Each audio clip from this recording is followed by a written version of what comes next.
everybody, Bobby Chiu here. So today I want to talk to you about 5 tips for getting interviewed, because we all know that just being good at art and being really bad at interviews is not enough.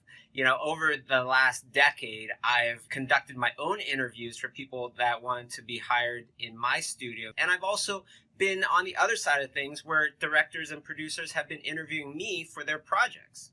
So in this video, I want to give you 5 really important tips that everybody should know when getting interviewed. Number 1, study. Study the person, study the studio. Find them on social media. What are they tweeting? What are they posting or working on? What interests do they have? And possibly what kind of interviews are online where you can learn even more about them. The more studying that you do, the more of a chance that they'll take you seriously and they'll take you as one of their top prospects, because you know all about them as well. You put in the effort. You showed that you have real interest in their studio. It'll also give you some things to talk about with them.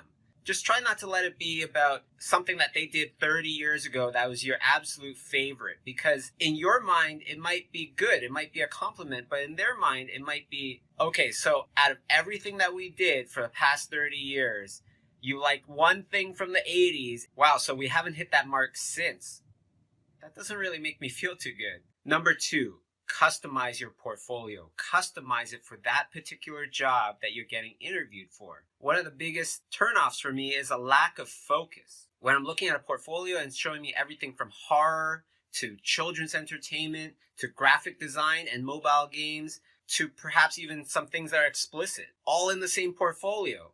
Now, even though your portfolio might show that slice of exactly what that studio is asking for, and you might be doing a really great job at it, it's also showing a very big lack of focus, and you aren't actually super passionate about that particular thing. You want to give the interviewer a feeling that you are absolutely passionate for exactly what they're looking for. And looking at your portfolio, it's like it was meant to be. Not that you have the requirements for the job, but it was actually meant to be, because that's what you have passion for. Number 3, be confident but not cocky. You don't want to go into an interview with no confidence at all, but you don't want to go in with so much confidence that people are thinking, I don't know if I really want to hang out with that guy. He seems pretty full of himself. Have a quiet confidence about you. Be sure of what you can do, but don't act like you're God's gift to art itself. That could be very annoying. Not only that, but many of my biggest artistic heroes are so humble. It's shocking,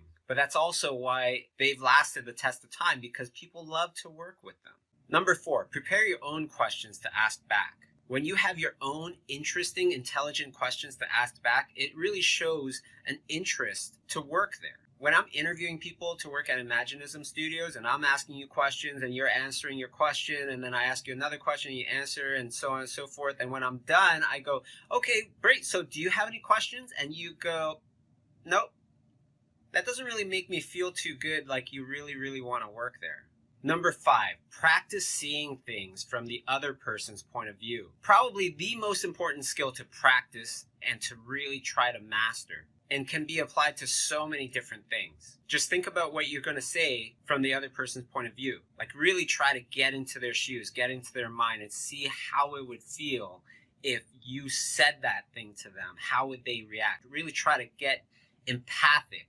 Tap into their feelings, their emotions, because you want to make sure that they're going to feel the thing that you intend them to feel. If you're trying to sound like you're humble, but you come off extremely cocky, like I was saying before, there's many different ways to say the exact same thing, and you're communicating totally different things. Like, do you like this job? And you go, yeah, of course I do. Versus if you go, yeah, of course I do. Those are 2 completely different feelings that the interviewer is going to get. You can practice this by simply asking a friend to role play with you and asking their opinion, or you can just record yourself and then watch it after and review and see how do you feel watching yourself talk to you that way. Now, of course, these tips have come from my own personal experience, so these are my own personal thoughts. There's many different ways to do things, but I do feel like this will help a lot of you out there that will be interviewed in the future. Now, if you like this video, don't forget to subscribe to my channel, and then go to schoolism.com for the best in online art education, where you will be learning from many of the best artists in the industry, as well as there's over 100 free video interviews for you to enjoy. As always, I hope these tips have helped you, and I hope to see you guys next time.